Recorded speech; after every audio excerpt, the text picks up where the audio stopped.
Balkan অঞ্চলের দেশ Kosovo আবারও গভীর রাজনৈতিক অচলাবস্থার মুখে পড়েছে। দেশটিতে মাত্র 18 মাসের ব্যবধানে তৃতীয়বারের মতো পার্লামেন্ট নির্বাচন অনুষ্ঠিত হতে যাচ্ছে।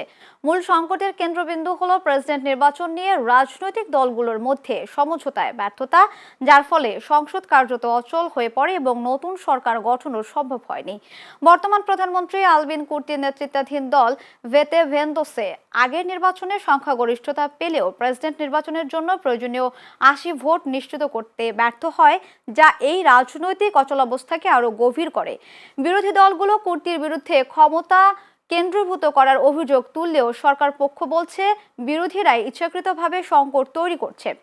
রাজনৈতিক টানাপোড়েনের প্রভাব এখন দেশের অর্থনীতি ও জনজীবনেও পড়ছে, যেখানে রাজধানী প্রিস্টিনার ব্যবসায়ী ও নাগরিকরা বারবার নির্বাচনের কারণে অস্থিরতা ও উন্নয়ন ব্যাহত হওয়ার অভিযোগ করছেন।